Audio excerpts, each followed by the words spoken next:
cerdas di era digital. Dan dengan host bersinergi dengan bidang pengkajian ilmu pengetahuan, boleh dikenalkan?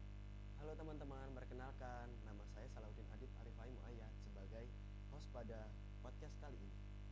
Nah, di podcast kali ini sangat spesial, tidak hanya bersinergi dengan bidang PIP atau pengkajian ilmu pengetahuan, tetapi kita juga mengundang narasumber yaitu Kak Napada.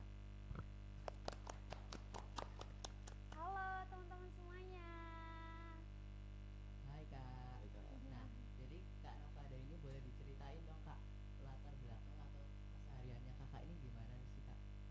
Oke, sebelumnya terima kasih banyak aku udah diberi kesempatan untuk sharing-sharing di Advokat sekarang ya dengan tema remaja cerdas di era digital gitu ya. Aku bersyukur banget bisa dikasih kesempatan ketemu sama teman-teman keren-keren ini ya.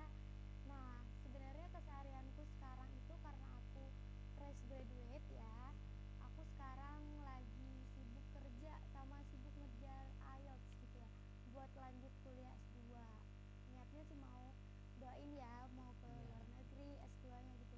Karena kebetulan kemarin di semester 7 aku juga studi exchange di Malaysia gitu selama 1 semester dan mungkin abis ini kayaknya bakalan lanjut buat ngejar IELTS dulu. Karena kan perlu banget ya IELTS zaman sekarang, skill bahasa Inggris dan lain sebagainya gitu. Selain itu juga sekarang aku lagi sibuk sosialisasi ke daerah Jawa Timur ya karena aku juga sekarang lagi menjabat menjadi pemberdayaan perempuan Jawa Timur dan Indonesia tahun 2024-2025. Jadi sekarang sibuknya ya kayak gitu. Selain itu juga aku sibuk untuk mengadakan seminar-seminar. Selain seminar juga webinar offline kayak gini gitu. Ngisi-ngisi podcast, jadi narasumber gitu. Nah, kebetulan aku sekarang berkesempatan nih buat sharing-sharing bareng kalian. Gitu sih. Nah, Kak Napada ini boleh diceritain nggak Kak achievement yang sudah Kakak peroleh itu apa aja? Oke, untuk achievement yang aku peroleh, aku sebenarnya orangnya tuh ekstrovert ya. Jadi memang aktif banget. Kalau nggak aktif tuh rasanya nggak enak. Gabut dikit mikir, kok aku gini-gini aja ya gitu. Kayak rasanya kalau misalkan gabut tuh nggak enak, malah sakit gitu. Jadi kalau nggak ada kegiatan rasanya kurang ya nggak sih Neza Iya, gitu. betul Kak. Karena kalau misalkan kita kayak cuman diem-diem aja, gabut-gabut doang, malah jatuhnya overthinking lah, insecure lah dan lain sebagainya. Makanya aku mulai dari SMP memang aktif banget ikut lomba gitu. Dari SMP bahkan sampai SMA aku aktif ikut lomba. Tahun 2019 itu aku berkesempatan untuk ikut madrasah digital di Jakarta gitu, ikut pelatihan sekaligus ikut lombanya. Nah, di situ aku banyak banget belajar dan banyak tahu juga tentang terkait info-info lomba dari teman-teman aku. Makanya selain kita ikut lomba itu untuk mendapatkan achievement itu bisa memperkuat relasi kita. Terus lanjut di 2020 aku juga pernah ikut lomba OSN. Alhamdulillah juara ya, juara 2 se-Jawa Timur. Terus lanjut di 2021 aku ikut Duta Genre gitu. Jadi yang awalnya aku itu sempet apa ya ambivert lah istilahnya antara introvert dan extrovert, aku pengen banget untuk mengejar gitu ya apa yang nggak aku bisa, kira-kira aku bisa nggak ya untuk keluar dari zona nyaman ini gitu. Karena sebelumnya aku dulu sempet takut untuk ada di depan layar kayak gini gitu. Makanya aku keren banget amazed sama kalian berdua ini masih SMP tapi udah berani tampil di depan layar kayak gini gitu ya. Jadi dulu aku tuh sama, aku tuh orangnya suka ngedit. Jadi aku berada di belakang layar, suka ngefoto, ngevideo juga. Tapi aku nggak berani buat tampil di depan layar. Akhirnya tahun 2021 aku nyoba buat daftar duta genre. Nah, di situ aku juara 2 duta genre tingkat Jawa Timur juga. Jadi awalnya lomba dulu di provinsi. Nah, kayak gitu. Setelah duta genre aku 2021 juara advokasi di duta lingkungan Jawa Timur. Setelah dari duta lingkungan Jawa Timur, aku ikut lomba lagi duta Festival Luar Negeri Perhimpunan Pemuda Indonesia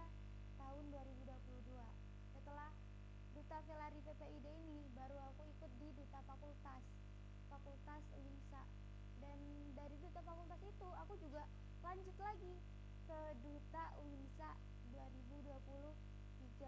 Nah, dari aku ikut duta di UNISA, aku kembali untuk membawa nama Jawa Timur ke tingkat internasional untuk ikut lomba Putri Pemberdayaan Perempuan Indonesia 2023, bahkan sampai sekarang gitu. Alhamdulillah. Tepuk tangan buat Kak Nafada. Nah, Kak, untuk mencapai achievement itu kan pasti membutuhkan proses. Nah, untuk mempersiapkan kita untuk mencapai achievement itu apa aja sih, Kak? Kayak soft skill atau hard skill yang perlu kita miliki. Betul banget. Untuk mencapai achievement yang kita mau ya, atau mimpi-mimpi yang kita mau gitu. Kira-kira apa aja sih yang perlu disiapin gitu. Teman-teman, soft skill dan hard skill itu yang nomor 2 menurut aku. Yang nomor pertama itu adalah niat. Niat kita untuk mau maju gitu. Kira-kira ada nggak niat di dalam hati kita buat kita untuk terus melangkah dan keluar dari zona nyaman kita gitu. Ternyata yang paling bahaya itu ketika kita udah nyaman di zona nyaman kita dan nggak mau untuk lanjut berkembang. Ibaratnya gelas ini, kalau kita diibaratkan sebagai gelas, kalau gelas ini penuh, maka akan luber-luber keluar-luar gitu ya. Nah, sama halnya kalau kita diibaratkan sebagai sebuah gelas, kalau misalkan kita isi itu akan tetap penuh gitu. Beda halnya kalau kita diibaratkan gelas kosong yang terus mau belajar, maka ketika gelas kosong itu diisi akan terisi bahkan sampai penuh lagi gitu. Itu sama halnya dengan kita. Jadi kalau misalkan kita diibaratkan sebagai sebuah gelas yang terus mau belajar dan berkembang, kita harus seperti itu dimanapun tempat kita gitu. Jadi jangan seolah-olah aku udah juara nih di tingkat Jawa Timur, jangan seolah-olah aku udah juara nih di nasional. Ingat, di atas langit masih ada langit. Jadi terus belajar, terus berkembang kayak gitu. Itu sih niat yang pertama. Terus kedua, hard skill dan soft skill penting banget. Ternyata setelah ditelusuri gitu ya, dan aku lihat di lapangan, ilmu yang kita pelajari di kelas itu ternyata bukan hanya untuk kita simpan saja, tapi kita untuk bagikan keluar. Dengan cara apa? Kita juga harus aktif di organisasi, komunitas, lomba gitu. Diibaratkan kalau kita itu belajar di kelas itu ibaratnya kita belajar teori. Nah, di luar kelas itu kita mempraktekkan dari apa yang kita pelajari dari kelas gitu. Jadi dari apa yang kita pelajari dari kelas kita praktekkan di luar dengan cara lewat organisasi, lewat komunitas. Nah, dari situ tuh pentingnya hard skill dan soft skill gitu. Karena dari kita ikut organisasi, kita ikut komunitas, dari situ kita belajar untuk punya rasa tanggung jawab gitu. Karena rasa tanggung jawab itu penting banget untuk diri kita ke depannya, seperti itu. Nah, kali ini itu kan akan membahas seputar remaja cerdas di era digital. Oke, keren-keren banget nih temanya. Nah, remaja cerdas di era digital itu kan kita bisa memanfaatkan digital yang sudah ada agar kita bisa mencapai untuk mimpi-mimpi kita kan, Kak. Betul. Nah, untuk tips-tipsnya nih sebagai remaja cerdas di era digital itu kayak gimana sih, Kak? Aku tanya dulu nih sekarang juga ke Adit. Kira-kira Adit punya TikTok nggak? Punya. Adit punya TikTok. Neza punya TikTok nggak? Punya, Kak. Punya. Instagram punya? Punya. WA punya? Punya. Oh, punya semua ya. Berarti teman-teman semuanya di sini aktif ya untuk bersosial media. Nah, era digital ini penting banget untuk kita sekarang, terutama di era pendidikan gitu. Kenapa penting gitu? Karena ternyata digital era ini sekarang bukan hanya memberikan dampak negatif saja, tapi malah memberikan banyak dampak positif, terutama untuk kita kemarin di masa pandemi, ya nggak sih? Iya. Kalau nggak ada HP gimana cara kita belajar? Nggak bisa kan Nggak ya? bisa. Betul. Makanya di era digital ini sebagai anak muda, sebagai remaja, kita memang harus benar-benar bisa memanfaatkan era digital ini sebaik mungkin. Yang pertama, mulai dari mana? Kita bisa bangun personal branding, teman-teman. Misalkan nih, Adit sama Neza nih udah bagus banget tahu public speakingnya, udah keren banget. Aku amazed banget sama kalian berdua. Jadi kalian bisa bangun personal branding dengan cara kalian memanfaatkan public speaking kalian di sosial media kayak gitu. Terus yang kedua, harus percaya diri teman-teman, punya rasa percaya diri. Gimana sih kak caranya punya rasa percaya diri itu? Ya harus kenal sama diri sendiri. Ingat, udah punya PDKT-an nih belum? Belum. Belum. Bagus. Jadi PDKT itu bukan hanya sama orang lain, tapi juga sama diri sendiri.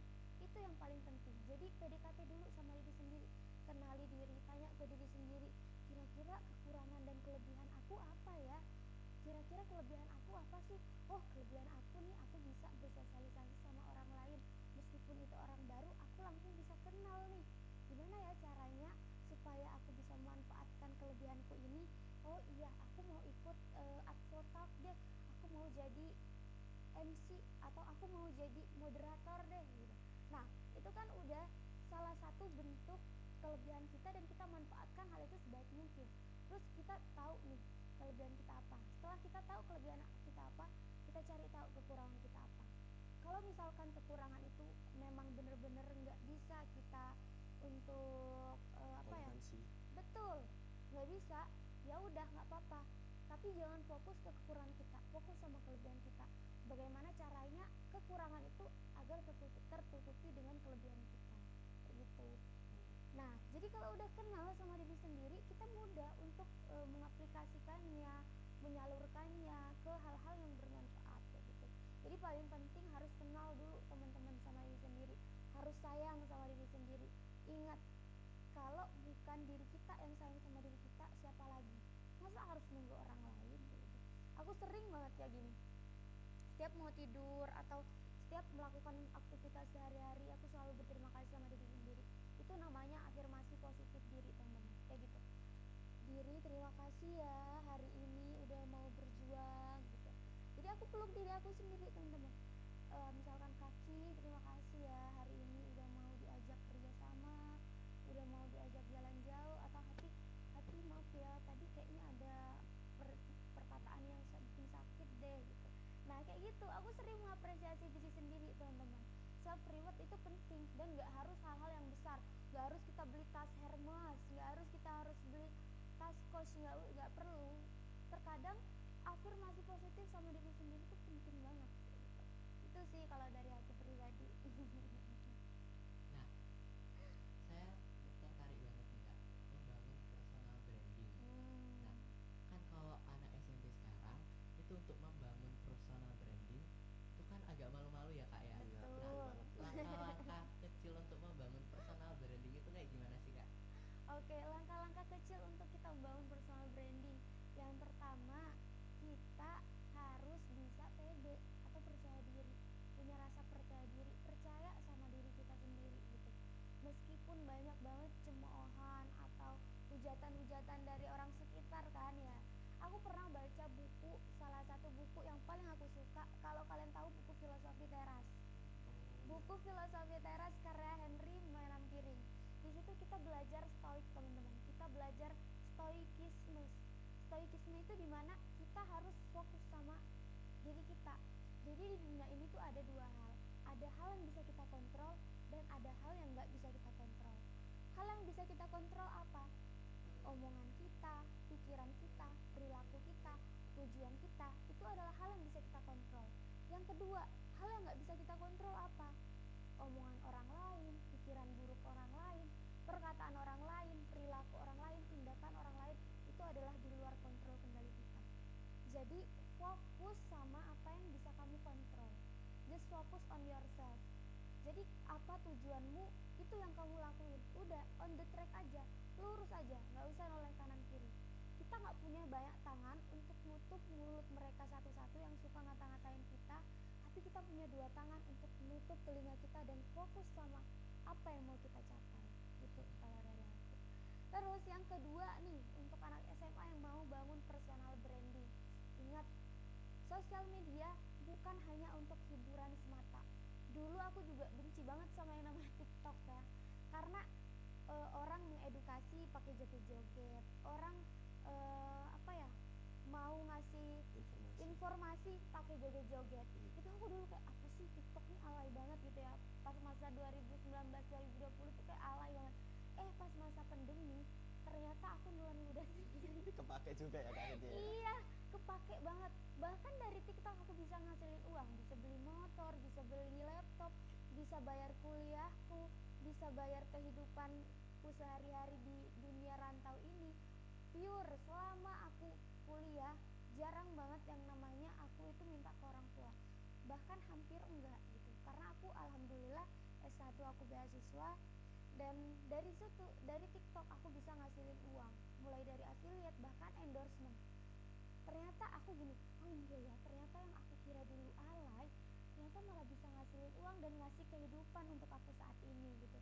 Aku bisa diundang kemana-mana, bisa dikenal banyak orang tanpa harus kenalan sama orang dari TikTok gitu. Jadi awalnya sebenarnya teman-teman, kalau aku boleh sharing, aku dulu ngonten itu bukan di Instagram, mal di TikTok. Kenapa? Karena aku malu dulu, sama kayak kalian. Aku dulu malu buat ngepost sesuatu. Aku malu dulu untuk ngelakuin sesuatu di Instagram, karena di Instagram cenderung orang-orang pada kenal kita kan, kerabat-kerabat kita, keluarga kita, teman-teman kita semua ada di Instagram. Coba kalau TikTok orang random banget. Bahkan dulu aku pernah naruh di bio aku, jangan bilang-bilang kalau kenal aku, kayak gitu. Jadi kayak gitu. Saking malunya ya Kak? Malu banget gitu, karena aku nggak pede dulu, takut ada orang yang kenal aku terus, ih kok Nafa sok-sokan konten, ih kok Nafa sombong banget branding achievementnya di TikTok gitu, takutnya kayak gitu kan. Ternyata enggak. Dan satu hal yang mungkin teguran gitu ya dari Allah gitu, ketika aku udah punya branding di TikTok dan lain sebagainya, dan TikTok aku itu hampir mencapai 160.000, TikTok aku kebanet. Nah, untungnya di situ banyak followers aku yang udah lari ke Instagram gitu ya kan. Kalau di Instagram itu lebih intens kita. Aku sering balesin DM mereka, pertanyaan-pertanyaan mereka kayak gitu. Aku DM di Instagram. Nah, alhamdulillahnya di situ. Jadi semua endorsement yang udah aku terima aku alihin ke Instagram, karena TikTok aku udah di banned. Itu selama seminggu aku hampir stres gitu ya, mikirin gimana sih caranya akun ini biar balik, ternyata udah nggak bisa nih ya. Akhirnya aku mulai bangun di Instagram dan alhamdulillah berhasil di Instagram gitu. Bahkan sampai sekarang bisa diundang narasumber kemana-mana keliling Indonesia. Aku pernah ke Bali, ke Bandung, ke Mojokerto, pokoknya jalan-jalan lah.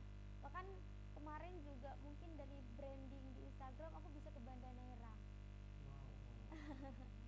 Ketemu lumba-lumba, jadi volunteer di sana, ketemu sama anak-anak Timor yang keren-keren, super duper keren, meskipun mereka di sana pendidikan masih kurang, tapi rasa dan niatnya untuk belajar itu bener-bener amazed banget teman-teman di sana.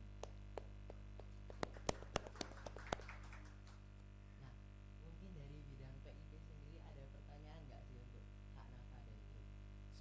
Sebelumnya permisi ya Kak Nafada, saya ingin bertanya. Tuh. Saya ini kan mendapatkan beberapa pertanyaan kan dari teman-teman saya. Bagaimana sih menurut Kak Nafada cara memanfaatkan teknologi ini sebagai cara untuk mendapatkan uang tambahan dalam kehidupan sehari-hari? Contohnya kan freelancer. Sekarang banyak anak-anak SMP yang ingin nyari uang sendiri Kak, supaya nggak membebani orang tua mereka. Itu gimana sih menurut Kak Nafada? Keren banget, keren. Berarti udah ada kemauan ya atau niat untuk mencari uang sendiri, untuk mencari penghasilan sendiri tanpa harus merepotkan orang tua gitu. Betul banget teman-teman. Ternyata sekarang kerja itu nggak harus kita berpatokan sama yang namanya pendidikan. Anak SMP mau kemana, masih belajar lah, mau kemana mau cari uang kayak gitu. Bukan lagi zamannya kayak gitu. Bahkan sekarang anak SD, SMP, SMA udah bisa banget jadi freelancer. Karena namanya freelancer, jadi free, bebas, tanpa harus berpatokan sama yang namanya pendidikan gitu. Yang penting apa di sini? Skill digital itu aset banget di zaman sekarang gitu. Tanpa kita harus berpatokan sama jam kantor yang harus kerja 8 jam kerja gitu. Enggak. Tapi dari freelancer itu kita bisa ngasilin bahkan bisa ratusan juta cuman dalam per hari ataupun per jam aja. Dengan cara apa? Skill digital itu penting banget. Misalkan jadi copywriter atau copywriting, yang suka nulis nih teman-teman di sini, ini bisa manfaatin kalian banget nih. Atau bisa jadi admin e-commerce. Sekarang orang belanja apa-apa di mana? E-commerce di platform TikTok, Shopee, Tokopedia gitu. pada mager buat belanja langsung secara offline. Karena apa? Pertama, mahal, tempatnya jauh, terus butuh effort dan lain sebagainya. Jadi kita tinggal buka HP, tinggal klik, tunggu barang sampai, udah selesai. Nah, dari situ tuh kita bisa ngambil yang namanya kesempatan. Dengan cara apa? Misalkan kita lamar jadi admin, kita lamar jadi copywriting atau copywriter. Jadi kita bisa nulis caption dan lain sebagainya. Terus yang kedua, kita bisa jadi editor, editing design. Jangan salah, capcut jedak jeduk sekarang yang suka kalian pakai itu ya, itu bisa ngasilin uang loh. Jadi kalau kalian bisa daftar di capcut itu, kalian bisa ngedit sendiri, template kalian dipakai sama orang lain, itu bisa ngasilin duit. Terus kalian juga bisa studi abroad, meskipun nggak harus kalian ke luar negeri, kalian bisa cari klien dari luar negeri asalkan kalian punya skill bahasa Inggris. Ingat sekarang US dollar itu makin hari makin bertambah. Iya, gara-gara inflasi dia. Betul sekali, pinter banget ini ya. Jadi sekarang itu $1 sekitar 17.000. Betul. Nah, ingat $1 aja 17.000. Apalagi kalau misalkan kita bisa kerja freelancer secara online dan kita punya klien luar negeri, itu benar-benar cuan banget teman-teman. Jadi kalau kalian sekarang masih berpatokan sama yang namanya pendidikan, ini bukan zamannya. Ini zamannya kalian yang penting punya skill digital, itu penting banget. Jadi jangan malas untuk belajar editing design, jangan malas untuk belajar entah itu terkait finansial atau keuangan, trader, kripto, bitcoin yang sekarang lagi marak-maraknya gitu ya dibicarain. Itu kalian belajar meskipun kalian masih SMP atau apapun, tunggulah masih SMP waktunya main-main. Jangan kayak gitu, zaman ini nggak nunggu umur kalian gitu, tapi kalian memang harus berkembang, kalian harus yang ngejar zaman itu gitu. Jadi kalau misalkan kalian bener-bener pengen jadi freelancer, belajar secara otodidak, dimanapun kalian bisa belajar, termasuk di sosial media. Jujur aku editing design, jadi influencer, terus belajar ngedit dan apapun sebagainya, itu aku belajar dari mana? YouTube. Jadi sekarang memang banyak banget gitu. Apa sih yang nggak ada di YouTube atau di Google? Cara masak air loh, ada. Coba kalian search ya di YouTube, cara masak air itu ada. Dan itu udah banyak banget subscriber mereka, bahkan yang nonton ratusan ribu, ribuan, bahkan miliaran gitu. Jadi jangan pernah kalian menyepelekan hal-hal kalian kalian lakukan saat ini gitu, karena itu akan berdampak ke depannya gitu. Itu sih kalau dari aku. Jadi belajar otodidak, gak harus kalian ikut kelas yang mahal-mahal. Banyak banget tutorial atau cara-cara yang di YouTube ataupun di TikTok gratis, semua kalian bisa pelajari. Ya. Sama satu lagi Kak, saya ingin bertanya. Kan ini akhir-akhir ini tuh saya lihat kayak marak kayak ini loh Kak, apa namanya? Belajar tentang coding-coding gitu Kak. Apa menurut Kakak perlu Kak untuk saat ini? Perlu banget, penting banget, karena ilmu teknologi kedepannya itu bakalan sering dipakai. Sistem informasi dan lain sebagainya itu penting banget. Selain itu juga menjaga keamanan dari data-database kita.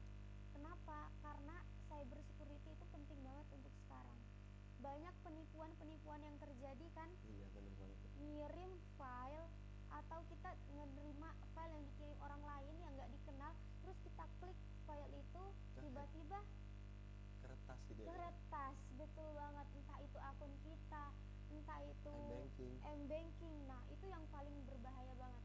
Dulu aku juga gitu teman-teman, dan itu yang bikin aku untuk mau belajar tentang informasi, tentang cyber security gitu, tentang coding, karena ternyata sepenting itu. Dulu aku sama juga menyepelekan hal itu, kayak apa sih pentingnya sistem informasi, apa sih pentingnya coding, kayaknya nggak penting deh. Setelah akun aku dihack, terus hasil affiliate aku sekitar 4,5 itu ludes, habis, hangus gitu ya, hasil dari endorsanku, hasil affiliate aku, dan hampir stres. Dari situ aku belajar dari kesalahan gitu ya, aku belajar terkait cyber security, ternyata sepenting itu kalau misalkan kita melek digital gitu. Jadi jangan asal klik kalau misalkan orang itu apa ya namanya, ngirim-ngirim link yang gini, yang nggak tahu asalnya dari mana. Betul, yang mencurigakan, jangan asal klik gitu. Jadi penting, kalau ditanya penting atau enggak kita belajar terkait coding dan lain sebagainya, banget karena itu sebagian dari teknologi. Jadi buat teman-teman semuanya jangan pernah menyepelekan apapun termasuk ilmu pengetahuan apalagi di era digital ini. Jadi sebagai remaja kita harus melek digital. Tidak hanya berpatokan dengan bekerja itu di kantoran saja dengan 8 jam per hari, tetapi bisa juga melalui sosial media. Betul banget, Zat. banget, setuju. Nah, Kak Navada, mungkin ada nggak sih yang bisa di-sharing untuk mencapai kesuksesan seperti Kak Navada ini? Oke, kalau misalkan dibilang sukses ya nggak juga sih. Aku juga sama kayak kalian masih dalam proses belajar gitu ya. Masih terus untuk belajar dan mau belajar dimanapun. Bahkan saat ini aku juga lagi belajar nih ke kalian. Aku banyak banget insight yang aku dapetin dari kalian. Bukan cuma aku aja yang nerima yang ngasih ilmu, tapi aku juga nerima ilmu dari kalian semua gitu ya. Nah, kalau dari aku pribadi, yang pertama itu orang tua sih, doa orang tua. Karena doa orang tua itu manjur banget, terutama ibu. Bahkan Rasulullah aja mengatakan ibumu, ibumu, ibumu, baru bapakmu gitu. Jadi jangan pernah untuk sekalipun menyepelekan doa ataupun omongan orang tua. Kalau misalkan orang tua kita menganjurkan A, ya udah turutin aja gitu. Meskipun itu berlawanan arah dengan keputusan kita, kalau memang itu benar-benar nggak bisa, coba kita omongin, kita musyawarahin. Kayak misalkan mau kita ambil jurusan apa, itu kan kadang kita saling berlawanan pendapat kita sama orang tua. Coba dari hati ke hati dulu kayak gitu. Kalau emang nggak bisa, berarti emang orang tua kita punya feeling buat kita yang sebenarnya gitu. Jujur, dari semua pencapaian aku, tanpa adanya orang tua mungkin nggak bakalan bisa aku ada di titik ini gitu. Karena seburuk apapun kita, sejauh apapun kita, yang bakalan bisa nerima kita apa adanya itu cuman orang tua kita gitu. Makanya support orang tua itu penting banget untuk diri kita gitu. Doa doa ibu terutama, setiap aku mau ikut lomba, setiap aku mau ikut kegiatan gitu, aku selalu izin sama orang tua aku, meskipun aku ada di perantauan gitu. Aku ingat banget kemarin, aku nggak nyangka bisa keterima kerja di antara banyaknya orang yang daftar gitu ya. Aku sebelum berangkat buat wawancara tes interview ke HRD itu, aku telepon umi aku, nih aku doain ya gitu, doain mau berangkat kerja, atau nih aku doain ya aku mau ikut lomba ini itu dan lain sebagainya. Cuman bekal doa, pure doa dari orang tua, bukan uang, bukan materi dan lain sebagainya, tapi doa yang penting gitu, teman-teman. Terus yang kedua, kalau dari aku pribadi itu jangan pernah takut untuk gagal. Jangan pernah takut gagal. Bukankah lebih baik gagal di masa muda daripada gagal di masa tua gitu. Lebih baik kita gagal ribuan kali, karena di setiap kegagalan itu Pasti ada evaluasi. Betul. Kalau misalkan kita gagal, apakah kita harus mengubah mimpinya? Bukan mengubah mimpinya, tapi ubah strateginya. Jangan pernah kalian ketika misalkan punya mimpi yang tinggi banget, misalkan mau jadi pilot atau apa, terus ada orang yang nyemolin kalian. Aku pernah dulu, mau kemana sih, orang dari desa juga, perempuan, toh ujung-ujungnya di dapur, toh ujung-ujungnya nanti jadi istri kayak gitu dan lain sebagainya. Banyak banget stereotip yang aku dapetin, terutama aku di daerahku ya, di Pamekasan gitu ya. Banyak banget cemoohan yang aku alamin gitu. Cuman aku bilang, bukan mimpiku yang terlalu tinggi gitu, tapi pikiranmu yang terlalu rendah gitu. Aku berani ngomong kayak gitu karena aku yakin aku bisa sukses meskipun tanpa materi dari orang tua, meskipun latar belakang kedua orang tua aku petani kayak gitu, tapi aku yakin bisa mengangkat derajat kedua orang tua aku kayak gitu. Jadi yakin banget, teman-teman harus yakin. Kalau nggak yakin sama diri sendiri nggak bakalan bisa.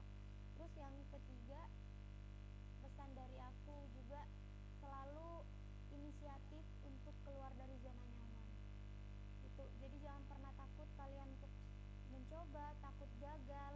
Apapun yang kalian lakukan sekarang, kalian tekuni, kalian senangi, udah lakuin aja, just do it. Jadi lakukan apapun yang kalian sekarang senangi gitu. Selagi itu hal positif, selagi itu nggak merugikan orang lain, ya udah lakuin aja kayak gitu sih kalau dari aku pribadi. Oh iya Kak, kan remaja sekarang itu kan banyak yang suka main game online nih kak. Nah menurut kakak gimana cara manajemen waktu belajar dengan bermain game kak, supaya jadi kayak belajarnya itu nggak bosan-bosan amat gitu kak? Oke, belajar sambil main game itu ternyata nggak sepenuhnya negatif teman-teman. Kadang bisa menghasilkan hal-hal yang positif. Kayak misalkan sekarang banyak lomba-lomba game online, bahkan ada yang bisa sampai ke luar negeri kayak gitu. Cuman yang perlu digaris bawah ini sepentingnya aja. Jadi jangan terlalu apa ya, main game sampai satu hari penuh, scroll TikTok sampai satu hari penuh gitu ya. Iya, Itu berlebihan. benar, itu berlebihan. Jadi cara aku mengatur waktu itu biasanya, aku juga suka main game, aku juga suka keluyuran, aku juga suka jalan-jalan gitu. Gimana caranya menyeimbangkan hal tersebut? Yang pertama, biasanya aku menjadwalkan sesuatu dari kegiatan aku.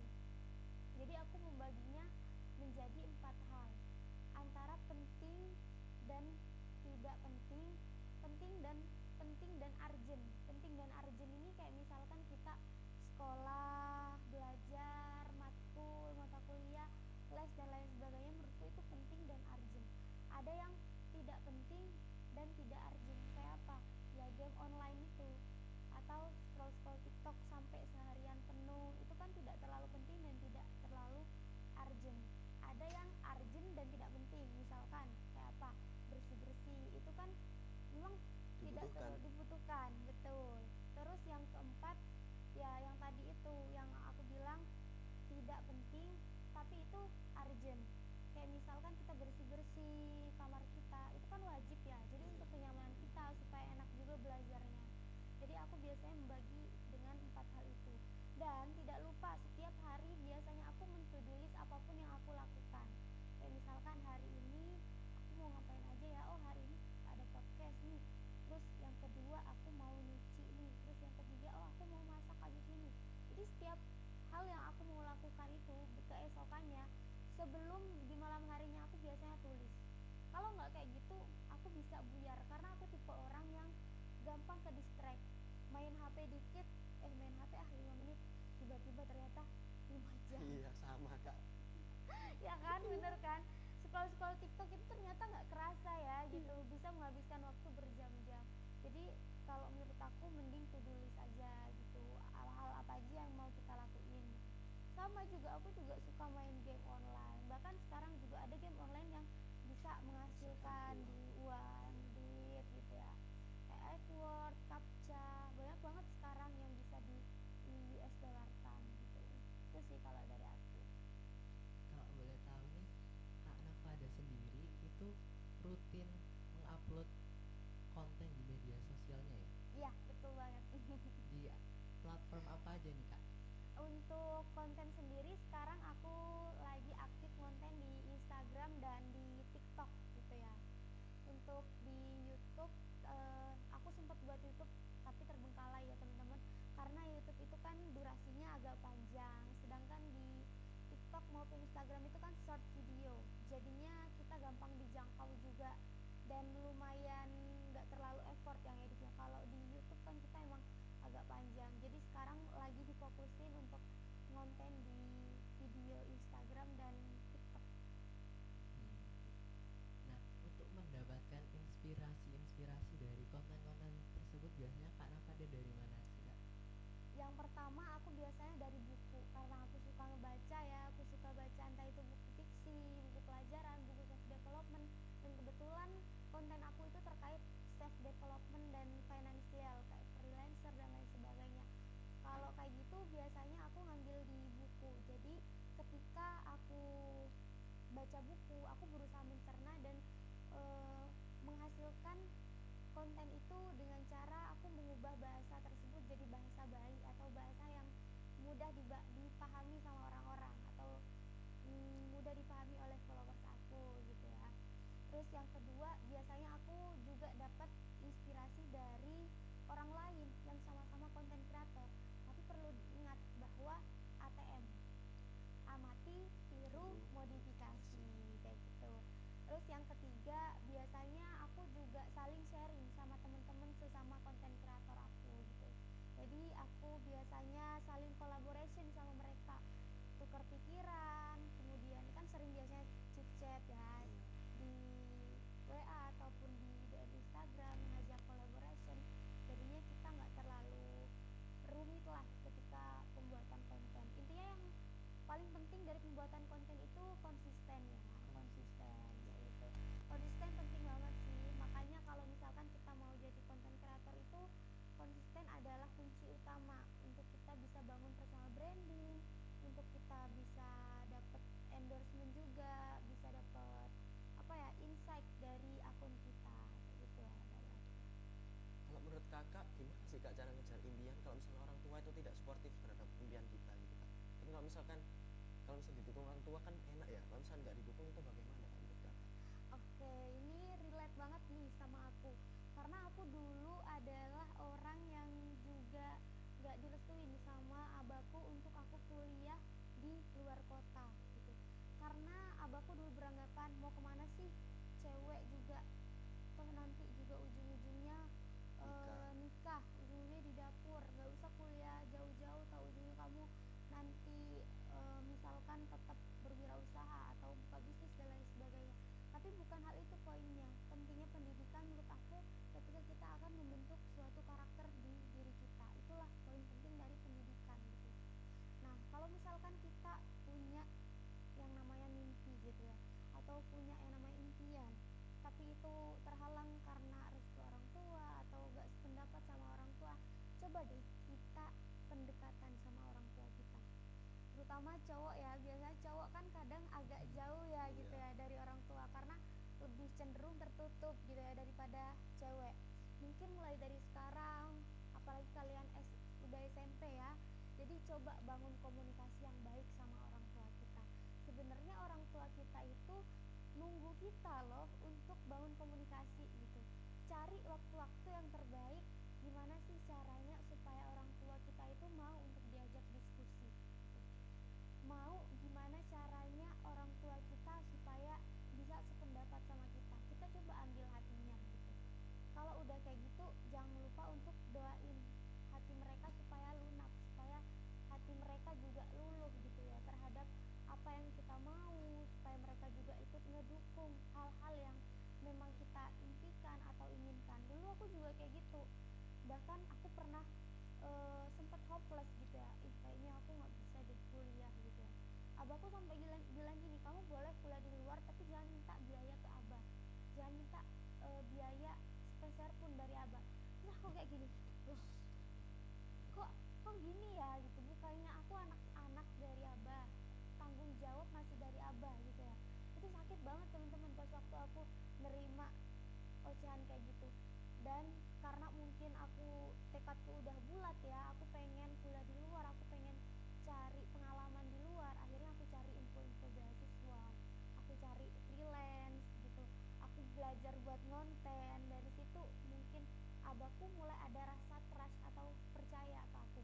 Sebenarnya aku ikut lomba juga sebagai bahan pembuktian kepada orang tuaku, kayak ini loh anakmu, coba sekali-kali lihat anakmu lagi berjuang gitu, supaya dapat kepercayaan dari orang tuamu gitu.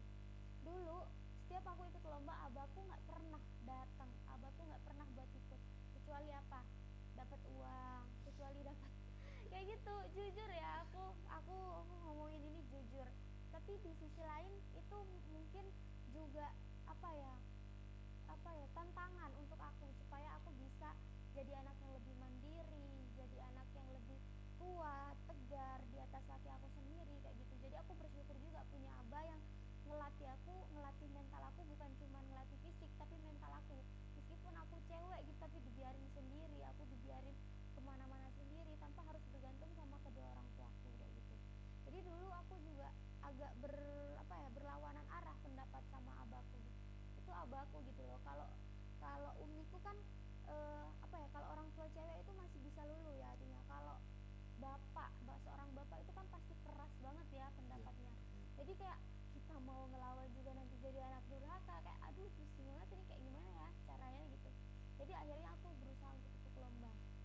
Dan ada satu titik di mana abahku itu benar-benar bisa ngebuka hatinya, ngebuka jalannya supaya bisa ngerestuin di setiap langkah aku untuk ikut segala macam kegiatan, bahkan bisa ngerestuin aku untuk kuliah di luar gitu. aku ikut lomba duta. Nah di situ aku nggak berani buat natap mata abahku pas waktu aku lagi pemaparan advokasi kayak gitu, intinya kayak apa ya, penyampaian materi kayak gitu. penyampaian materi. Nah di situ abahku nangis teman-teman. Seumur hidup aku cuma 2 kali melihat abahku nangis. Yang pertama pas waktu aku ingat banget itu aku masih kecil SD kayaknya. Beliau itu lagi nonton acara Hafiz RCTI Iya. itu loh yang Iya, biasanya yang Miss kayak Ramadan itu. Ramadan Iya. ya kayak gitu. Nah abahku itu nangis lihat itu, terus dia bilang kayak bergumam kapan ya anakku kayak gitu gitu ya. Terus aku kayak ya ampun sakit banget ya ternyata, gimana ya caranya aku bisa kayak gitu. Nah pas waktu aku ikut lomba duta genre itu abahku nangis, aku lihat beliau nangis, aku hampir ketika natap mata beliau itu nggak sengaja gitu ya kan, banyak banget kan penonton itu di bawah, nggak sengaja tiba-tiba natap mata abahku, aku sempet kayak ke pelincut dikit gitu ya, Iya. tiba-tiba nggak inget materi tapi aku langsung alihin apa pandangan aku ke lain supaya aku tetap inget sama materi dan fokus sama apa yang lagi aku lakuin di panggung kan. Nah dari situ abahku mulai terbuka jalannya, kayak udah mulai ngerestuin aku untuk ikut organisasi, ikut kegiatan di luar, bahkan ikut-ikut untuk eksplor sampai ke luar Jawa, ke Jakarta dan lain sebagainya gitu. Jadi sebenarnya tergantung kita, ada nggak ya rasa kita untuk meyakinkan orang tua kita bahwa kita sebenarnya tuh bisa gitu, sesuai sama mimpi kita gitu.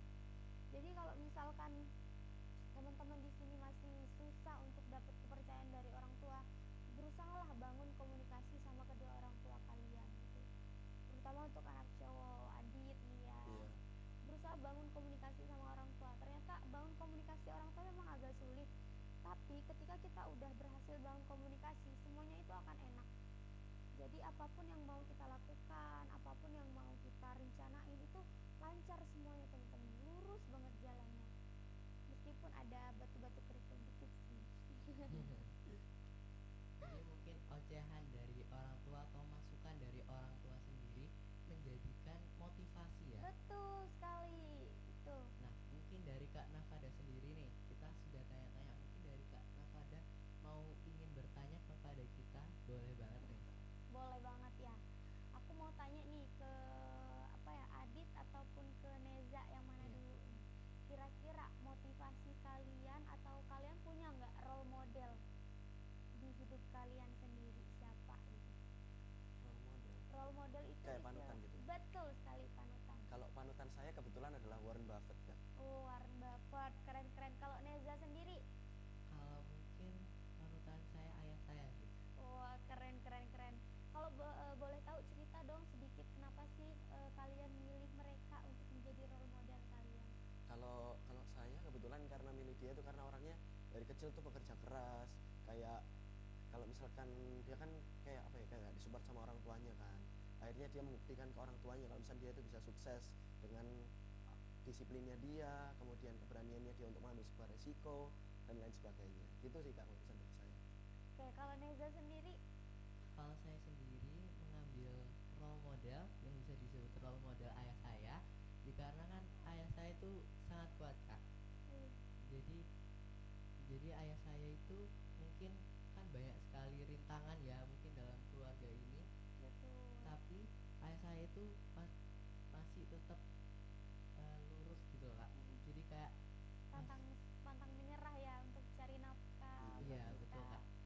Apalagi kepala keluarga, betul keren banget. Tepuk tangan untuk kita semua dulu dong.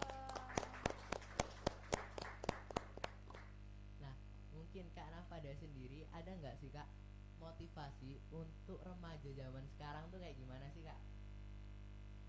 Aku kalau motivasi untuk teman-teman semua ya yang ada di rumah ataupun yang nonton ini, mungkin motivasi buat kalian semua, jangan pernah takut gagal, karena di setiap kegagalan bakalan ada evaluasi yang mengantarkan kita pada keberhasilan.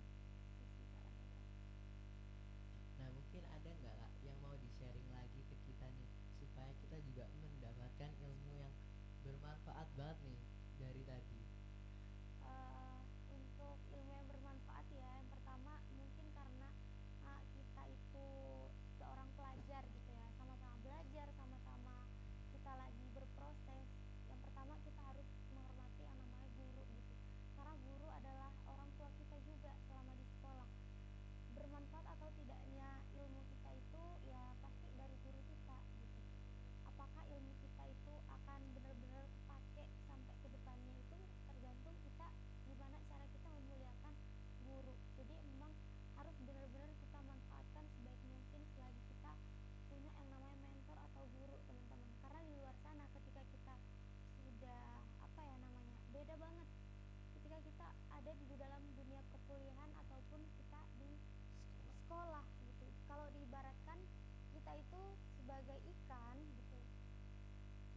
diibaratkan sebagai ikan yang ada di dalam akuarium ketika kita ada di sekolah.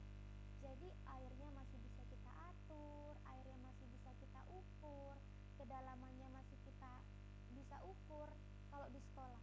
Beda halnya lagi ketika kita udah ada di dalam dunia perkuliahan. Itu sama halnya kita berada di dalam laut lepas, ikan yang ada di laut lepas.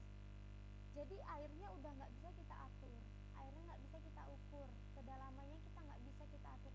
Pasti kan dalam banget ya kan kalau laut, sama halnya kayak gitu.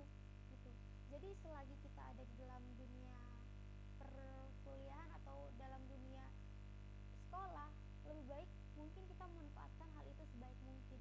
Terutama kita masih ada guru, masih ada mentor. Jadi tanyakan apa yang mau kita tanyakan, pelajari apa yang mau kita pelajari, raih apa yang bisa kita raih selagi ada guru kita. Jadi enak banget kalau kita punya mentor. Itu sih kalau Mungkin dari teman-teman yang ada di belakang ada yang mau tanya? Oke, mungkin sudah cukup ya Oh iya. untuk ilmu-ilmu yang sudah diberikan oleh Kak Nafada sendiri. Nah, Kak Nafada terima kasih sudah datang. Kita sangat bersyukur banget bisa menghadirkan seorang narasumber seperti Kak Nafada sendiri. Sebagai achievementnya banyak sekali yang bisa kita sharing ke teman-teman Masya semuanya Allah. juga. Oke Kak Nafada, terima kasih untuk foto kali ini bersama Kak Nafada Safaatul dengan tema remaja cerdas di era digital. Kita akhiri. Assalamualaikum warahmatullahi wabarakatuh.